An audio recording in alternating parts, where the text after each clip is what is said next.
네, 모두 카메라 켜주시고요. 그러면 이제 지금부터 강의를 할 예정인데요. 네, 오늘은 디자인 시스템에 대해서 하도록 하겠습니다. 원래는 제가 생각할 때 좋은 디자인 시스템을 활용한 워크플로우는요. 디자인 시스템이 먼저 정의된 상태에서 작업을 하는 게 더 뭐랄까요? 더 좋다고 이상적이라고 생각을 하는데요. 네, 그 레벨에 도달한다고 해야 되나? 그게 좀 시간이 걸리긴 합니다. 저도 돌이켜보면은 옛날에 회사들 처음에 경험이 부족했을 때 다녔던 회사들에서는 반대로 일단은 만들고 난 다음에 UI를 만들고 난 다음에 화면을 다 만들고 난 다음에 그 다음에 디자인 시스템을 정리했었어요. 네, 그랬을 때 좋은 장점들은 막 반드시 필요한 컴포넌트만 생성하게 될 가능성이 높아지긴 하는데 뭐 그런 강점들 컴포넌트가 뭐냐고 하면은 좀 미리 소개를 드리면은 컴포넌트는 이제 반복적으로 사용되는 요소들을 템플릿화 시켜놓은 그 요소를 이제 컴포넌트라고 하고요.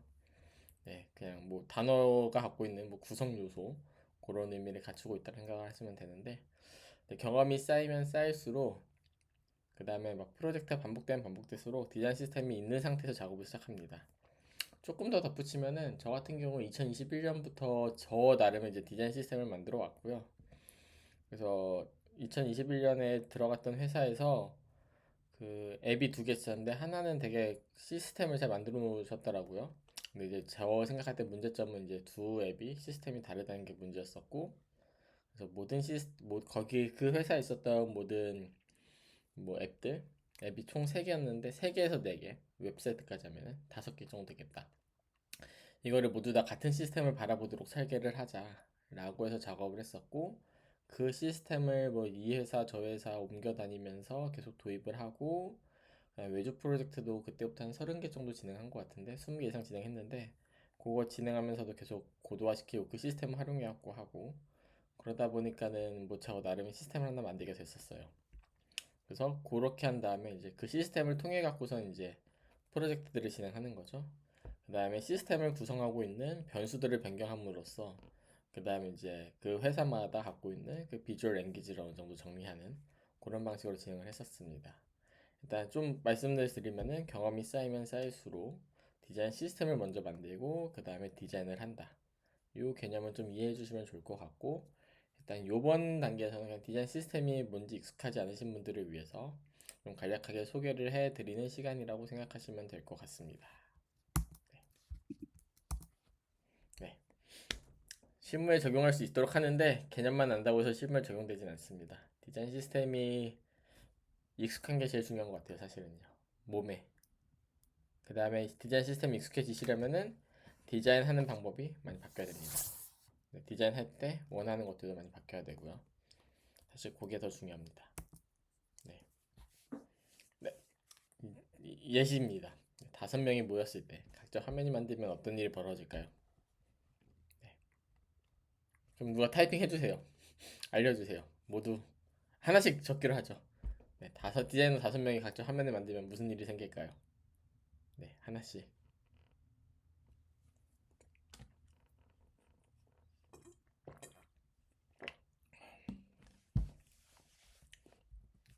요즘은 한 회사에 디자이너 5명 있기 쉽진 않아요. 요즘은요. 네, 좋아요. 팀장님이 화가 남. 팀장님 왜 화가 나나요? 네, 각자 다른 디자인 시안이 나오게 되고 네, 의견을 좁혀야 되는 순간이 있겠죠. 의견을 왜 좁혀야 될까요? 네, 디자인이 다 다르게 나오는데 같은 회사에서 만든 거 있는 것처럼 보이고 싶어서 방향과 생각의 반영이 다른 5개의 디자인이 나오게 됩니다. 어떤 문제가 있을까요? 방향이랑 생각이 다른 5개가 있으면 취합하는 과정이 추가가 됩니다. 네. 취합을 하지 않으면 또 어떤 일이 벌어질까요?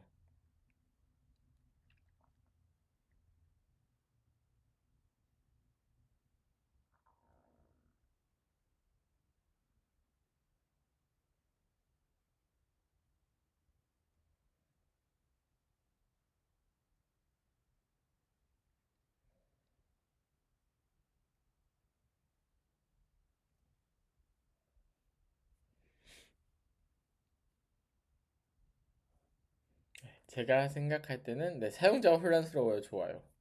네, 사용자가 혼란스럽죠. 그 다음에 화면마다 갖고 있는 규칙이 다르게 되면은 사용자가 종착지에 도달하는 일도 줄어들 거예요. 종착지는 우리 제품이 전달하고자 하는 싶어하는 가치들일 거고요. 네, UX UI 디자이너 혹은 프로덕트 디자이너의 가장 핵심적인 부분은 우리가 만드는 프로덕트가 해결해 주고 싶어하는 그 사용자의 문제가 있을 거예요. 네, 사용자의 문제를 첫 단계부터 해결해 줄 수는 없어요. 결국에는 빌드업을 하고 난 다음에 종착지에서 그 문제를 해결해 주는 그 과정으로 진행을 하게 되는데, 근데 UX UI 디자이너 내지 프로덕트 디자이너는 사용자가 거기에 도달하는 데 도움을 주는 게 가장 핵심적인 역할이라고 생각을 해요. 네. 가령 뭐 정보를 전달할 때에도 중요한 정보를 먼저 전달한다든지 뭐 그런 방식으로 핵심적인 정보를 먼저 전달해주고 하는 방식으로 그렇죠. 네. 네. 말씀해주신 거 다 똑같죠. 네. 일단은 버튼이 뭐 색마 페이지마다 다르는 거 가장 큰 이슈겠죠. 그 다음에 개발자가 뭐 작업을 할 때도 문제가 있을 거예요. 디자이너가 5명이 있고 그들이 각각 작업하게 되면요. 네, 요건 사실은 디자인 시스템이 없을 때 문제입니다. 5명이 있을 때 디자인 시스템을 만들지 않으면 이런 이슈들이 있을 거예요. 네, 결국에는 이슈들이 있을 때는 하나하나 수정을 하게 되고요. 그래서 디자인 시스템의 목표는 뭐냐? 네, 우리가 디자이너 한 명 한 명이 갖고 있는 개성보다는 회사 전체가 갖고 있는 개성에 집중하는 거예요.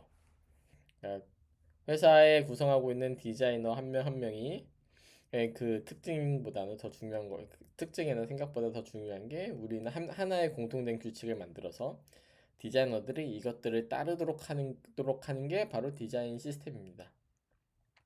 그래서 디자인 시스템을 구성하고 있는 것은 가장 핵심적인 건 컬러 폰트 레이아웃 UI 구성 요소. UI 구성 요소는 컴포넌트를 구성하고 있는 체계라고 보시면 되고요. 네.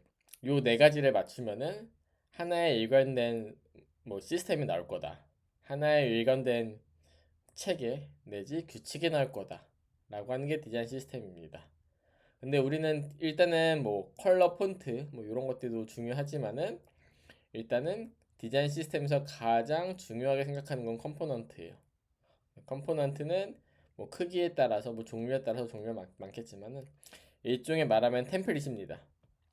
우리한테 익숙한 템플릿으로는 뭐 파워포인트 슬라이드 이런 템플릿 있죠.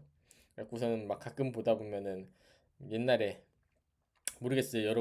여러분들이 다 디자인 전공하셨고 그런 게 있으실지 모르겠는데 뭐 중고등학교 때 막 파워포인트 잘 만들래라고 하면 뭐 템플릿 같은 거 다운받은 다음에 예쁜 디자인 템플릿 해갖고서는 그걸 거기에다 그냥 텍스트 넣어갖고서는 그렇게 만드는 것이었죠. 디자인 시스템도 똑같습니다. 네, 디자인 시스템도 네, 파워포인트 템플릿 같은 거예요. 네.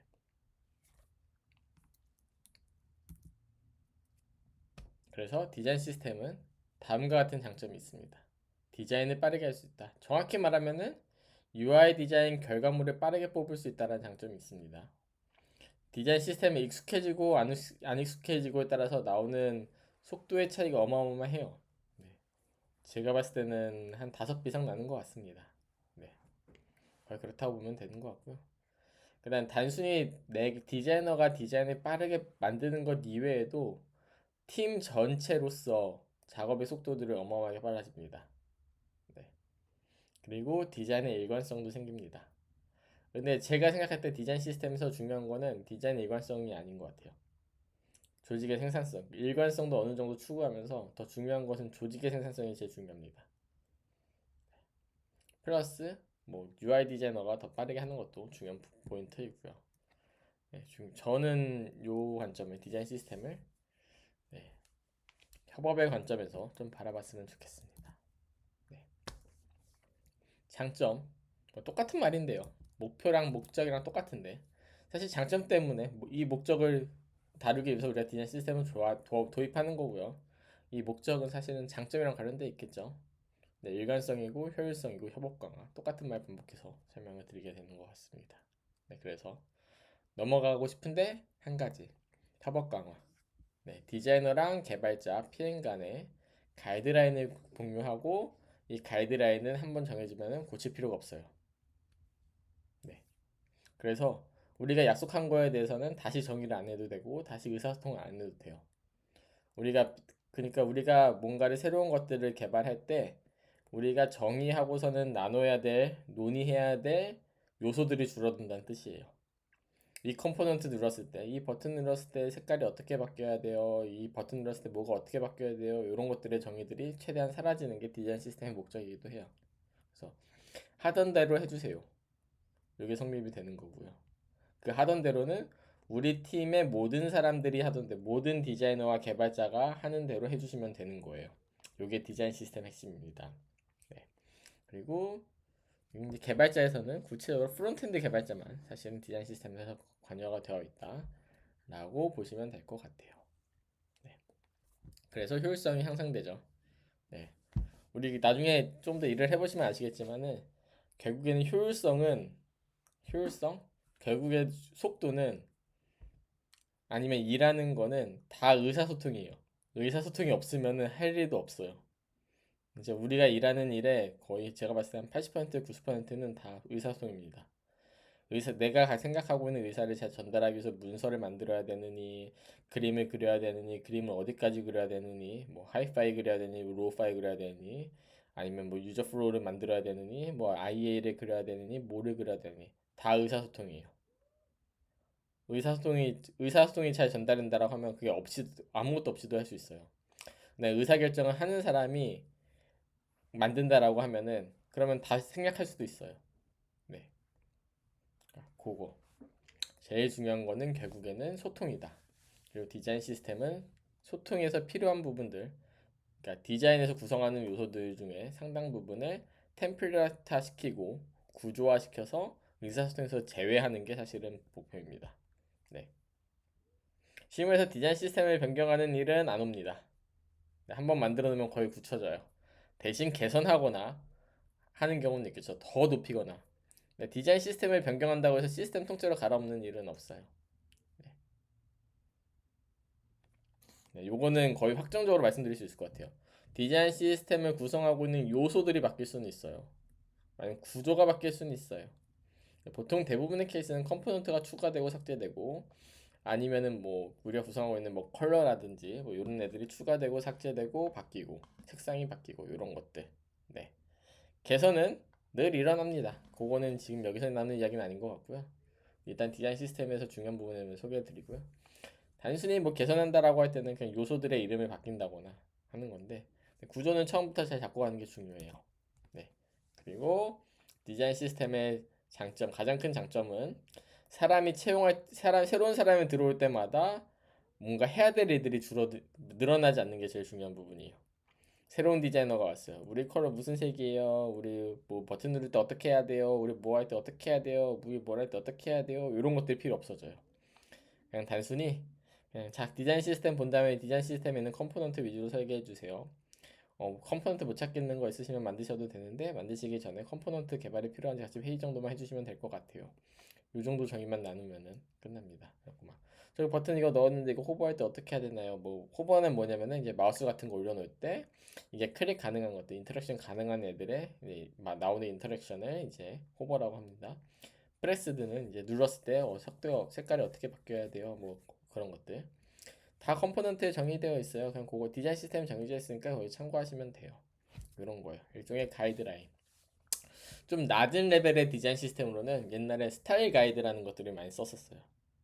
디자이너들만 사용하는 디자인할 때 이렇게 해야 돼요 라고 가이드를 정해놓는 거였는데 점점점 뭐 리액트라든지 이런 시스템이 점점점 강화되면서 그냥 컴포넌트 자체에 어떻게 작동하는지 스타일 가이드가 다 바뀌어서 나옵니다. 그래서 이제는 더 이상 뭐 스타일 가이드를 따로 만들고 디자이너끼리 소통하는 것들이 거의 줄어들었어요. 네. 그리고 중요한 부분의 하나는 유지 보수가 간편하다. 네. 정확히 말하면 컴포넌트를 사용하면 유지 보수가 간편해지는 겁니다. 네, 그렇긴 한데 좀 소개를 조금 더 드리면은 가령 예를 들면은 우리가 갑자기 브랜드 컬러를 바꾸기로 결정을 했어요. 원래는 초록색이었는데 갑자기 초록색 너무 눈에 잘 띄지도 않고 너무 약해요. 우리 이제 빨간색으로 합시다. 라는 의사결정이 나왔어요. 네. 그럴 때 디자인 시스템에 있으면은 디자인 시스템에서는 그냥 컬러에 대한 변수, 컬러를 정의하고 있는 컬러 코드만 변수값만 바꿔주면 됩니다. 네. 근데 만약에 컬러가 아니라 만약에 우리가 디자인 시스템을 사용하지 않고서는 하나하나마다 하드코딩해갖고 컬러 넣었어요. 그러면은 우리는 페이지 하나 하나 들어갔고 컴퓨터 요소 하나하나 찾아갖고 다 고쳐야 돼요. 그 다음에 다시 한번 고친 다음에 끝인가? 하나하나 한 페이지 다 들어갔고 잘 작동하는지 안 작동하는지 하나하나 다 확인을 해줘야 돼요. 컴포넌트로 활용한다면 이 컴포넌트를 잘 작동하네 라는 것들만 확인을 해주시면 돼요. 네, 유지보수에 대한 장벽이 엄청 낮아집니다. 디자인 시스템은 단순히 디자이너들끼리 협업을 잘하기 위해서 필요한 게 아니에요. 핵심적인 것은 디자이너와 개발자들 사이의 의사소통을 줄이는 겁니다. 필요 없는 의사소통, 반복적인 의사소통을 줄이는 일이에요. 그래서 디자인 그 다음에 디자이너와 개발자가 다수 대 다수의 관계가 될 수가 있는 거예요. 네. 그래서 다수의 디자이너와 다수의 개발자들이 의사소통하는 과정에서 변수를 줄이는 거. 자, 여기서 발생하는 거. 혹시 퍼블리셔라는 직업 모르시는 분 계시나요? 퍼블리셔. 다 아시나요? 퍼블리셔가 무슨 직업인지? 윤영님 모르시는 손 드신 거죠? 네. 자, 좀 간략하게 소개해드리면 그래. 퍼블리셔라는 직업은 요즘은 거의 사라졌어요. 퍼블리셔라는 직업이 뭐냐면은 일단은 프론트엔드 개발자는 기본적 백그라운드가 네, 컴퓨터일 거란 말이에요. 컴퓨터 소프트웨어죠. 뭐 아닌 다음에 온 경우도 많이 있겠지만 어쨌거나 코딩을 하는 게 익숙해요. 그 다음에 디자이너는 기본적으로 보여지는 거, 이 화면에 보여지는 거, 아니면 우리한테 사용자한테 보여지는 거에 대해서 좀 그 민감도가 되게 높아요. 그래서 우리는 몇 픽셀 조금 달라졌는지, 뭐 컬러가 조금 달라졌는지, 아니면 크기가 조금 의도한 거랑 다른지 이런 것들에서 꽤 민감해요. 그래서 잘 파악할 수 있어요. 프론트엔드 개발자는 폰트가 20 사이즈인지 30 사이즈인지 그냥 크면 여기서 제일 크네 다 똑같아 보여요. 네. 14인지 12인지 그냥 작은 폰트는 다 똑같아 보여. 왼쪽으로 5픽셀 치우쳤는지 안 치워졌는지 크게 관심이 없어요. 네. 그 중간에 그래서 늘 이슈는 뭐냐면은 지금까지 우리의 워크플로우에서 늘 이슈는 그 시각적인 퀄리티를 결정하는 것은 결국에는 디자이너란 말이에요. 근데 디자이너가 의도한 대로 결과물이 나오는 게 일종의 마감이죠. 네. 그러니까 가령 예를 들면 뭐가 있을까? 제품을 예쁘게 만들기 위해서 아니면 퀄리티 높은 제품을 만들기 위해서 중요한 것 중에 하나는 이제 마감이라는 게 또 중요하거든요. 근데 만약 여기서 막 울퉁불퉁해요. 직선이 선을 그렸는데 직선이 안 그리면 막 울퉁불퉁 거려요. 네, 뭐 끝점이 있으니까 선이긴 할 거잖아요. 근데 이게 직선이 똑바르게 그렸다는 느낌은 안 들 거예요. 가령 예를 들면은 이런 식으로 이게 매끈하게 잘 만드는 것을 마감이라고 하는데 마찬가지로 디자이너가 만든 의도대로 만드는 것도 일종의 마감이 필요합니다. 네, 프론트엔드 개발자는 기본적으로 미대 출신이 아니죠. 네, 디자인을 전공하지 않았어요. 요 시각적인 민감함에 대해서 굉장히 약합니다. 근데 꼭 프론트엔드 개발자 이런 게 아닌 게 모든 기술자들이 다 그래요. 네, 그래서 그러니까 디자이너의 역할은 사실은 뭔가를 예쁘게 만들어서 아이디어를 제시하는 것보다 더 중요한 역할은 마감을 어디까지 신경 쓰느냐. 요게 사실 중요한 부분이에요. 그래서 막 뭐 다른 비유를 드리면은 막 자동차 같은 경우에도 마감이 되게 막 사소한데 막 면 들여다 봐요. 그러면은 그 사소한 면까지 얼만큼 예쁘게 되어 있냐, 얼만큼 마감이 잘 되어 있냐에 따라 갖고서는 이 회사에서 디자이너가 관여하는 게 어디까지 되는구나를 유추할 수 있어요. 가령 예를 들면은 그래서 디자이너는 사실은 품질을 관리하는 직업입니다. 여튼 좀 말이 샜는데 그렇게 돌아왔어요. 그러면 이제 그런 거예요. 디자이너가 원하는 대로 개발자들이 개발을 안 해줘. 늘 이슈는 요거예요. 근데 개발자는 뭐 지금까지 살아온 경험 배경상 그거에 대해서 잘 너무 둔감해요. 몇 픽셀 차이 나는 게 크게 눈에 보이지도 않고 그게 중요한지도 잘 모르겠어. 그 중간에서 그것을 해주는 작업이 퍼블리셔입니다.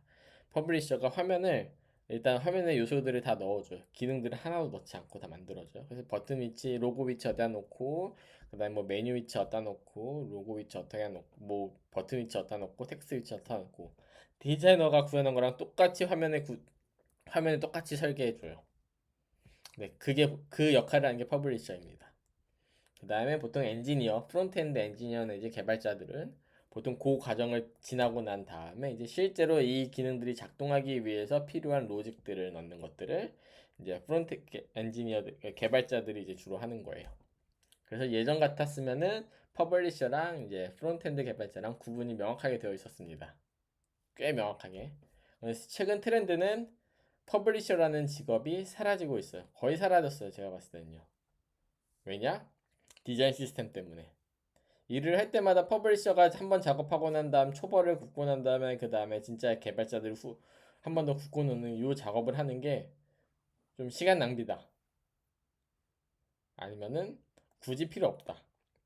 모든 회사에서 모든 애들은 이 과정이 길어졌던 공정들을 단순화시킴으로써 비용 효율을 발생시키고 그러면서 가격이 낮아집니다.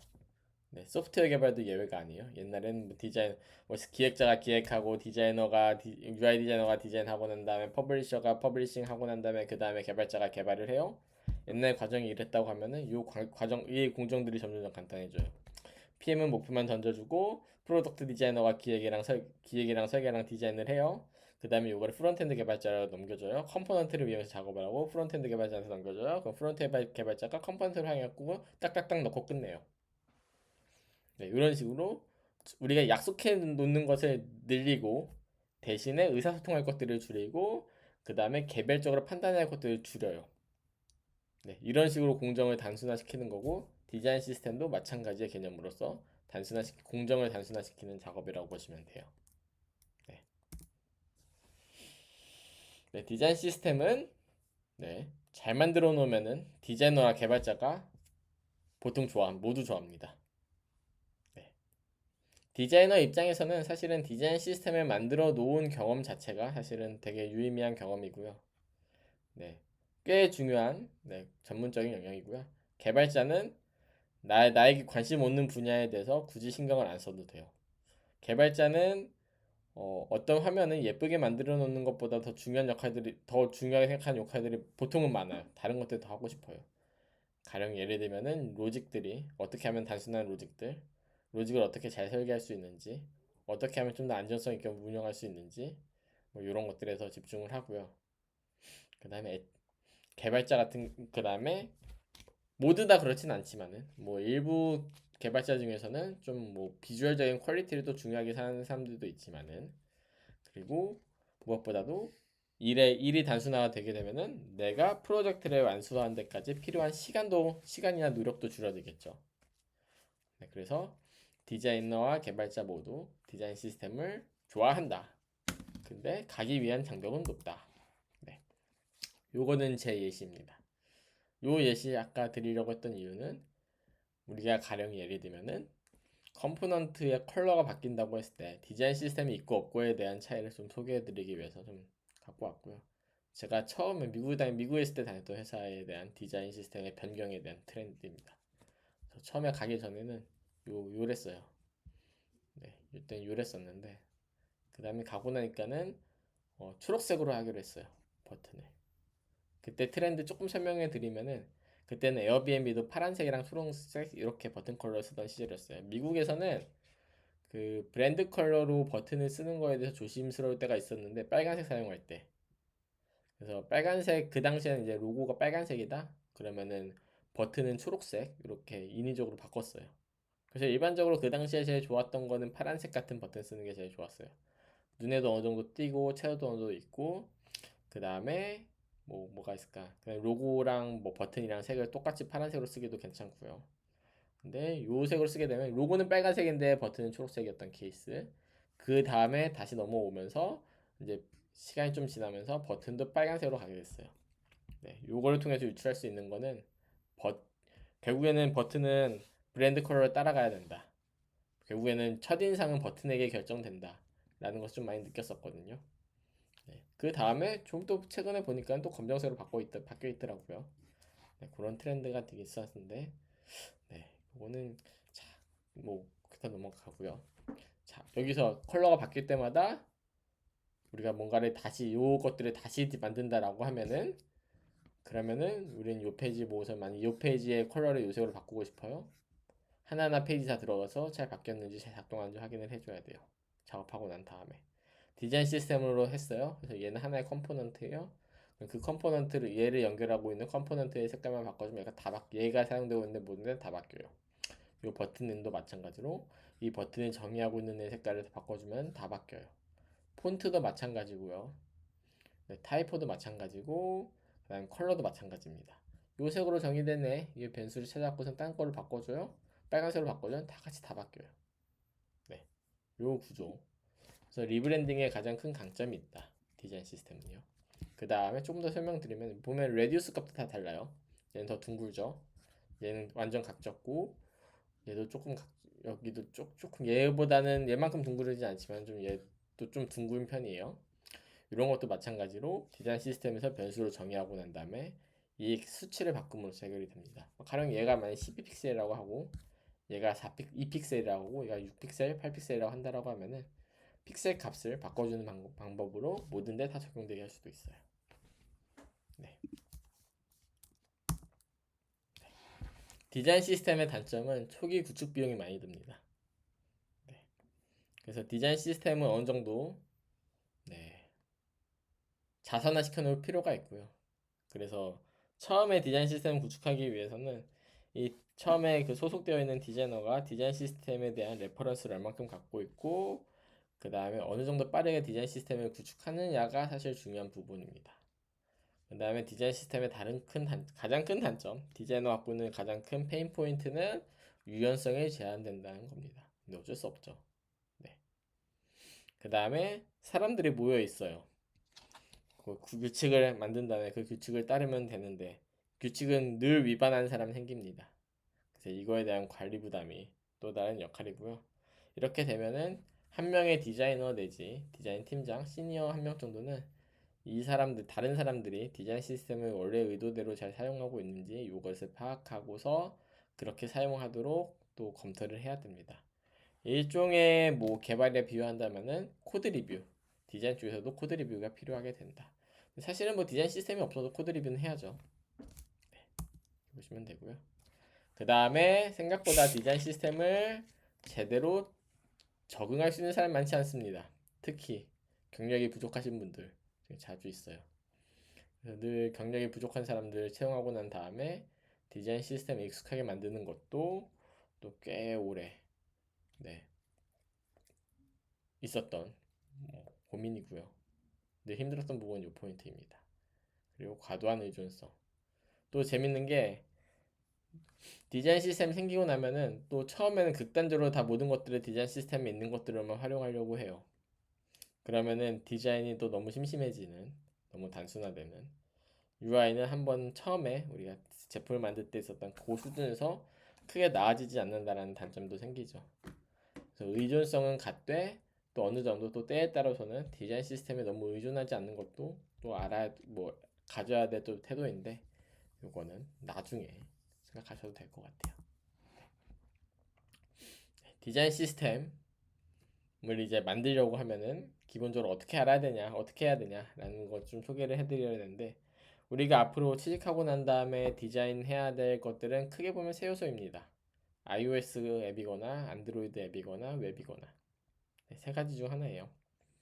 네, 웹 개발자 지금 우리가 개발할 때 가장 큰 핵심 축입니다. iOS, 안드로이드 그리고 리액트 또는 뷰. 이 세 가지 큰 트랙이고요. 뭐 다른 방법도 있어요. 뭐 HTML, CSS로 뭐 한 다음에 거기다 자바스크립트 붙이고 5만 가지 방법이 더 있겠지만은 이게 가장 일반적이고요. 요 말씀을 왜 드리냐? 디자인 시스템도 똑같다. 네. 애플 디자인 시스템은 휴먼 인터페이스 가이드라인즈를 참고하시면 되고요. 안드로이드는 머티리얼 디자인 참고하시면 되고요. 그 다음에 웹 쪽에서는 뭐 머티리얼 UI라든지 아니면 샤드CN 이 두 가지 라이브러리를 참고하시면 됩니다. 네. 요 취지입니다. 요 취지에서 말씀을 드렸고요. 네.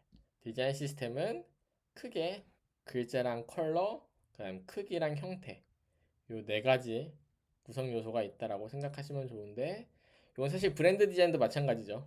브랜드 가이드라인 만들 때도 보통 요런 것들만 정의해두면 사실은 90% 이상 끝나죠. 네, 그 다음에 요거 정의하고 난 다음에 이렇게 써도 돼요, 안 돼요, 써도 돼요, 안 돼요. 요거 정의하면 사실 거의 끝난다고 보시면 되죠. 네, 똑같습니다. 사실 어쩌면 디자인 시스템이랑 브랜드 디자인은 거의 같은데요. 네, 최종적으로 정의하게 되는 컴포넌트 정도만 차이가 있다. 네, 그 다음은 디자인 시스템을 구성하는 것들, 다른 요소들. 우리가 반드시 디자인 시스템 만들 때 정의해야 될 요소들은 다음과 같습니다. 타이포그래피, 그 다음에 컬러, 그 다음 주요 컴포넌트들. 네, 거기다 조금 더 정의해주면 좋은 거는 이제 수치 변수들까지 더 정의해주면 더 좋고요. 네, 타이포 쉽죠? 네, 일단 먼저 소개해드릴게요. 네, 웹 컨텐트 액세서빌리티 가이드라인즈라는 게 있습니다. 이게 뭐냐면은 한번 소개를 해드렸을 것 같은데요. 네, 우리는 여기에 계신 대부분의 분들은 아마 그 시각적으로 큰 이슈가 없으실 거예요. 네, 모르겠어요. 여기 중에서 뭐 색각을 갖고 계신 분들은 있으실지 모르겠는데 기본적으로 네, 아마 색에 대해서 민감하신 편들일 거라서 그런 게 없을 텐데 네, 웹 컨텐츠 근데 모든 사람들이 우리가 없다고 해서 내가 없다고 해서 모든 사람들이 뭐 아무런 제약이 없다라고 단정 지을 수는 없겠죠. 그런 걸 개념 때문에 나온 게 웹 컨텐츠 액세시빌리티 가이드라인즈입니다. 네, 요것도 마찬가지로 네, 우리 뭐 예를 들어서 몸이 불편한 사람들이 잘 쓸 수 있는 웹을 만들기 위해서 어떻게 해야 될까에 대한 기준들을 미리 정해 놓은 거라고 하시면 보면 되고요. 요게 언제 필요했었냐면 저는 웹 콘텐츠 액세스빌리티 가이드라인즈는 굳이 뭐 항상 필요하진 않아요. 네, 요거 안 지킨다고 해서 뭐 법적인 이슈가 생기거나 우리나라에선 그런 일 절대 없습니다. 미국에선 있을 수도 있지만 근데 요게 언제 필요했었냐면은 전 미국 회사 다닐 때 마이크로소프트에 납품하려고 했을 때 네, 그때 이슈가 있었습니다. 그래서 세일즈에서 우리 WCAG 조건 충족해줘야지 뭐 마이크로소프트에서 해주겠다고 한다. 뭐 이런 이야기 들었던 적이 있었어요. 그래서 그때 좀 부랴부랴 준비를 했었는데 이것도 마찬가지로 여기 디자인이라는 단어 없거든요. 네, 일부는 디자인이 아니라 개발에서 정해야 될 일들이 사실 대부분이에요. 네, 디자이너는 그냥 폰트 사이즈가 16픽셀로 보이면 돼요인 거지. 16픽셀을 꼭 RM으로 정의해 주세요. 요거는 디자이너 역할이 아닐 수도 있어요. 뭐 PM 역할일 수도 있고요. 아니면 개발자 역할일 수도 있어요. 그 16원 RDM으로 정의를 하든 16픽셀로 정의하든 보여진 화면 똑같아요. 디자이너 기준에서. 네, 그렇기 때문에 요, 네, 웹 콘텐츠 액세스빌리티 가이드라인즈에서 역할의 제가 봤을 때는 한 60% 정도는 개발자 역할, 한 나머지 40% 정도만 디자이너 역할인 것 같아요. 근데 여기에 대해서 알아두긴 하셔야 됩니다. 그다음에 이 WCAG는 디자인 시스템에서 반영이 돼야 되고요. 대체로 반영할 때는 언제냐? 크기. 요소들의 크기 정의할 때, 그 다음에 텍스트의 크기 정의할 때, 그 다음에 뭐 컬러의 대비. 흰색 배경을 사용한다라고 하면은 컬러가 얼만큼 해야 되는지, 얼만큼 진해야 되는지, 버튼 색깔이, 버튼 안에 흰색 텍스트가 들어갈 때 버튼이랑 텍스트 사이에 대비는 어느 정도 나야 되는지, 이런 것들을 정의할 때 주로 중요하다고 보시면 됩니다. 네. 뭐 타이포 다들 잘 아시죠? 네, 글꼴, 그 다음 글자의 크기, 자간, 행간, 그 다음에 정렬, 요것들을 배열하는 게 타이포입니다. 이런 것들을 모두 다 정의하는 거예요. 정확히 폰트랑 차이점은 그거죠. 폰트는 그 하나하나 갖고 있는 글씨체인 거고요. 그거를 활용을 해갖고서는 전체적으로 보이는 글자의 형태, 모양들을 타이포라고 하죠. 같은 폰트를 쓴다고 하더라도 행간이랑 자간, 크기가 다르면은 다른 의도를 갖고 있거나 다르게 전달할 수도 있죠. 정보를. 그리고 보통은 두 가지 방식으로 정의합니다. 네, 왼쪽은 웹 컨텐츠 휴먼 인터페이스 가이드라인즈. 네, 애플에서 정의하는 디자인 시스템이고요. 오른쪽에는 흔한 머티리얼 UI인데 요거는 웹의 기본 웹입니다. 웹이라고 보시면 돼요. 그래서 일반적으로 가장 큰 텍스트, 타이틀, 그다음에 타이틀 사이즈 줄어드는 거, 호흡 내지 뭐 헤딩이라고 정의할 수도 있고요. 그다음 바디, 콜아웃 뭐 이런 텍스트들 이렇게 정의가 되어 있고요. 그다음에 오른쪽은 네 머티리얼 UI인데 헤딩 1부터 6까지. 사실 여기가 핵심인 것 같아요. 제가 봤을 때는. 이게 뭐냐? HTML에서 H 태그, H1, H2, H3, H4, H5, H6 얘를 기본으로 하고요. 사실은 나머지는 다 하나만 있어도 되는데 HTML은 다 하나만 있거든요. 그렇긴 한데 욕심이 생기니까 서브타이틀 1, 서브타이틀 2이 생기는 거고요. 네, 욕심이 생기니까 바디 1 생기고 바디 2가 생기고. 네. 저는 요 변수에 대한 정의가 적으면 적을수록 좋지만은 이와 동시에 우리가 전달하는 정보들의 모든 페이지를 구성하는 모든 정보들, 모든 페이지에서 구성하고 있는 정보들에게 또 적절하게 쓰일 수 있는 그 수가 또 정해져 그 하기 위해서 필요한 것들의 개수가 또 필요하기 때문에 줄일 수 있는 최대한 줄일 수 있대 우리가 갖고 있는 모든 것들을 우리가 의도한 것들 모두 다 표현할 수 있는 이 적절한 수를 만들어서 정의하는 게 중요하다고 생각합니다. 네. 지금 요 두 가지는 예시예요. 네, 요거는 애플에서 일하는 디자이너들 생각하기에 요 정도 사이즈는 돼야 돼, 요 정도만큼 개수는 있어야 돼, 요거만큼은 있어야 돼 라고 정의한 것들이고요. 오른쪽은 네, 그냥 뭐 머티리얼 UI는 사실은 회사인지 모르겠어요. 뭐 이게 조직일 수도 있고. 네.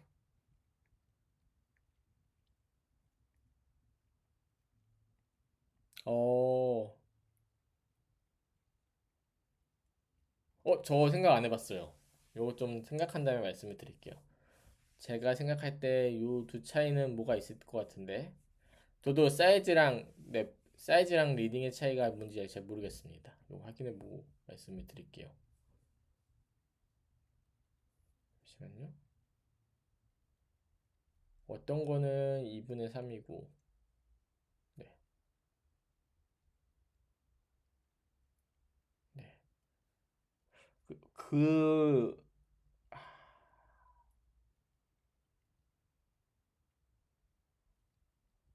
그, 앱에서 디자인할 때는, 앱에서 만들 때는 글자의 최대 사이즈도 지정할 수 있거든요. 뭐 그런 개념이지 않을까라고 지금 추측하고 있는데, 좀 확실하게 말씀드릴게요. 알게 되면은. 그 다음에 다시 돌아가서. 그래서 내가 의도한 것들을 최대한 모든 페이지에서 모든 의도들을 다 넣을 수 있지만은 최대한 적은 수를 정의하는 게 가장 핵심. 오! 맞는 포인트인 것 같습니다. 맞을 것 같아요. 네, 원우님.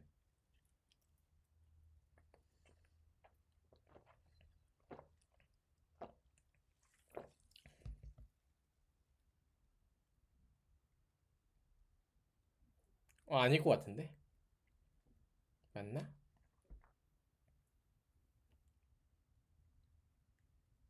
조금 좁은데, 그러면은. 네. 저 확인해보고 말씀드릴게요. 네. 네, 원우님 가능성 있습니다. 네. 그리고, 뭐, 가령 예를 들면은, 얘는 H1입니다. 그리고 여기는 뭐, 바디 1 정도 들어가겠죠. 이렇게. 요 요소 하나 텍스트 하나마다 사이즈를 정해놓는 거 요거를 미리 정해놓는 게 타이포그래피입니다. 네. 뭐 요거는 그냥 넘어가도록 할게요. 그냥 자주 사용하는 무료 폰트들인데 뭐 계속 무료 폰트들 요즘 많이 생기고 있어서 딱히 뭐 또 언급을 드리거나 그럴 필요는 없을 것 같고요. 그다음 뭐 조금 더 좀 팁을 말씀드리면은 앱 같은 경우에는 시스템 폰트 많이 쓰고요. 웹에서는 그냥 웹 폰트 많이 사용하죠. 그래서 뭐 나눔 고딕이라든지 프리텐다드 요즘은 잘 안 쓰는 뭐 스포카 같은 거 이런 친구들은 웹이었고요. 노트센스는 웹이면서도 안드로이드에 많이 쓰이고요. 안드로이드 사용하는 시스템 폰트로 봐도 되고 그다음에 애플 산돌 고딕은 네, iOS에서 사용하는 네, 시스템 폰트들 네, 앱에서 사용한다라고 하면 시스템 폰트 쓰는 게 좋고요. 그 다음에 웹에서 사용한다라고 하면은 웹 폰트 사용하는 게 좋죠. 네, 네, 요거 넘어가도록 할게요. 자간 그 다음에 행간 행간은 일반적으로 한 150에서 160% 정도가 일반적입니다. 주간, 네, 주간격이요. 한글은 150, 영문은 160 이렇게 저는 익숙한데 그거는 이제 덧붙이면 모든 게 다 해당하진 않고 저 일반적인 이제 패러그래프라고 하죠. 문장의 긴 텍스트들 그래서 그 정도 하고 그 다음에 뭐 헤딩이나 이런 것들은 더 제목에서는 더 좁게 쓰고요. 뭐 100에서 한 100, 133 사이 정도로 이렇게 하고요. 그 다음에 이건 정의하는 방법입니다. 네, 오늘 요거 강의 끝나고 난 다음에는 우리가 디자인한 거에다가 요것들을 정의하는 작업들을 할 거예요. 네, 조금 있다가 쉬는 시간 갖고 난 다음에 이거 마치고 이거 어떻게 정의하는 건지 간략하게 소개를 해드릴게요. 그리고 컬러는 중요하죠. 모두 잘 아시니까 넘어가고요. 컬러를 흔히 정의하는 방법은 정의해야 될 컬러들은 다음과 같이 있습니다. 프라이머리 컬러, 그다음 뭐 세컨더리 컬러, 뭐 뉴트럴 컬러, 뭐 액센 컬러, 뭐 피드백 컬러, 뭐 백그라운드 컬러. 또 마찬가지로 다 정의할 필요는 없지만은 때에 따라서는 프라이머리 컬러랑 액센트 컬러랑 뭐 같은 컬러로 처리하는 경우도 있어요. 이런 것들이 있지만 이런 컬러들이 있다라고 개념을 이해해 주시면 좋을 것 같고요. 네. 보통 이제 디자인 시스템에서 정의하는 컬러들은 이 두 가지를 뭉뚱그려서 그레이 컬러로 정의를 하고 그다음에 피드백 컬러랑 액센트 컬러 이렇게 정의를 하면서 이런 구조로 사용되는 거라고 보시면 될 것 같아요. 프라이머리 컬러랑 뭐 세컨더리 컬러는 디자인 시스템보다는 뭐 브랜드 가이드라인에서 보통 정의하는 경우들이 더 많다. 거기서 정의하는 컬러들을 의미한다라고 생각하시면 될 것 같아요. 얘는 거의 같다. 네. 예시입니다. 제가 전에 있었던 회사 예시고요. 프라이머리 컬러 검은색이랑 빨간색 요 두 가지였었고, 근데 이건 브랜드 가이드라인이죠. 네. 그래서 이런 식으로 컬러를 정했었고, 근데 여기서 보시면은 여기는 그런 컬러들이 없어요. 호버됐을 때 컬러, 프레스 눌렀을 때 컬러 이런 것들이 정의가 되어 있지 않아요. 그래서 디자인 시스템에서는 그런 인터랙션에 대한 컬러들을 잘 정의하는 게 좀 차이점입니다. 그러니까 브랜드 가이드라인에서는 그냥 컬러 컴포지션 한 다음에 좋은 색 조합 해갖고서는 그 핵심 컬러들 이런 거야 라고 정의하면 되지만은 실제로 UI 디자인할 때는 호버했을 때 눌렀을 때 그런 인터랙션들마다 컬러를 어떻게 정의하는지가 중요한 포인트입니다. 네. 중요한 거 아니고요. 네. 제가 뭐 전에 있었던 회사에서 정의했던 브랜드 가이드라인들 그냥 간략하게 공유해드리는 거고요. 그 다음에 중요한 부분은 회색에 대한 정의들이 제일 많죠. 제일 검정색 가까운 회색과 제일 흰색 가까운 회색. 그다음 흰색 하나 더 있겠죠. 실제로 사용되는 거는 한 11단계까지, 흰색까지 포함해서 한 11단계까지 사용을 하고요. 특히 이쪽에서, 여기에서 되게 수치적으로는 되게 미묘해요. 241, 243, 244, 248, 249, 250. 그 다음에 흰색이면 255, 255, 255죠. 요 미묘한 차이가 되게 큽니다. 웹에서 그 UI 디자인 할 때. 그래서 이쪽 컬러들을 잘 정리하는 게 생각보다 중요한 포인트예요. 이것도 마찬가지로 강의 끝나고 난 다음에 간략하게 소개를 해드리도록 하겠습니다. 시간이 조금 길어지는데 컴포넌트 그냥 마저 소개하고 마치도록 할게요. 컴포넌트는 구성 요소입니다. UI를 구성하는 구성 요소고 이 구성 요소를 템플릿화 시키는 게 컴포넌트예요. 우리가 흔히 생각하는 버튼들 이런 애들 제가 생각할 때 디자인 시스템 처음 정의할 때 요 두 개만 요 세 가지 보시면은 텍스트 입력한 텍스트 필드고요. 여기서 뭐 이거는 클릭했을 때 고르는 뭐라고 해야 될까? 드롭다운 셀렉터. 그다음에 뭐 레디오 버튼, 뭐 태그, 모달, 그다음에 버튼. 거의 한 요 정도 플러스 한 여기까지 한 요 정도만 정의하면 사실은 그러니까 우리가 만든 UI 디자인의 한 80% 이상의 얼굴들이 만들어져요. 그래서 항상 시작할 때는 뭐 혹시라도 디자인 시스템 안 만든다고 하더라도 한 요 정도까지는 정의하고 시작하면 좋지 않을까 생각합니다. 그래요? 한 가지 좀 소개를 드리면은 어토믹 디자인이라는 개념이 있습니다. 요거 핵심은 뭐냐면은 컴포넌트는 독립적이지 않다. 컴포넌트는 결국 누군가를 또 다른 컴포넌트를 활용해서 만드는 새로운 컴포넌트다 라는 개념이고요. 원자가 모이면은 분자가 되고 분자가 모이면 유기체가 된다 라는 방식대로 컴포넌트에도 이렇게 디자인 시스템에서 요와 같은 개념을 부여한 게 바로 어토믹 디자인입니다. 차이점 좀 있어요. 실제로 어토믹 디자인을 구현하게 되면은 요 개념들을 그대로 활용할 수 있을지에 대한 것들이 늘 고민이에요. 그래서 일단 요거는 있는 개념인지를 한번 확인해 보시면 좋을 것 같고요. 이런 개념이 있다라고 정도만 이해하시면 될 것 같고요. 우리 아까 말씀드렸던 뭐 휴먼 인터페이스 가이드라인이라든지 뭐 머티리얼 UI라든지 머티리얼 디자인이라든지 이런 개념 채용하지 않고선 그냥 디자인 시스템 컴포넌트를 그냥 구성하고 있어요. 그 다음에 뭐 가령 예를 들면은 에럼에서는 원자에서는 뭐 구성하고 있는 레이블이라든지 실제로 넣을 수 있는 인풋이라든지 버튼이라든지 이렇게 단위적인 요소를 넣고요. 몰리큘에서는 이것들을 결합한 형태로 놓고, 그다음 올거니즘에서는 얘가 포함되어 있는 전체 요소. 네, 그 다음에 템플릿에서는 반복적으로 사용하는 요소. 이렇게 구성이 되는데, 잠시만요. 페이지는 따로 템플릿 페이지. 네, 조금 제가 실수했네요. 템플릿은 이렇고 페이지는 이렇고 이런 구성인데, 막상 실제로 해보시면은 어디부터 어디까지가 에덤이고 어디부터 어디까지가 몰리큘인지 이게 정의가 쉽지 않습니다. 그래서 어토믹 디자인은 그냥 참고 요소로 좀 활용해 주시면 좋을 것 같고요. 열심히 정의를 해봤는데, 저도 해봤었는데 몇 년 했었는데 크게 의미가 있는지 잘 모르겠어요. 네, 그래서 요거는 개념만 이해하시면 된다. 중요한 건 뭐다? 여기에서 요 요소들, 어떤 컴포넌트는 다른 컴포넌트의 집합 형태가 될 수도 있다. 요 개념만 이해를 하시면 좋을 것 같습니다. 오늘 할 과제 소개를 드리면은 우리 디자인 시스템 파일 만들 겁니다. 그리고 색상이랑 타입부 정의하고요. 컴포넌트 만들 겁니다. 네, 요거에 대해서는 컴포넌트는 기본적으로 버튼, 인풋, 기타 더 정의하고 싶으신 거 있으시면 해주시면 되고요. 근데 인풋에는 뭐 텍스트 필드, 그다음 드롭다운 셀렉터, 그다음 라디오 버튼, 체크박스. 그리고 버튼에서는 프라이머리, 세컨더리, 터셔리. 네, 요 세 가지는 뭐냐? 위상. 버튼에 대한 위상입니다. 그래서 프라이머리랑 세컨더리 놓고 보면 프라이머리가 더 눈에 띄어야 돼요. 세컨더리랑 터셔리 두 개 놓고 보면 세컨더리가 눈에 띄어야 돼요. 네, 요 버튼의 우선순위를 정하는 게 버튼의 위상입니다.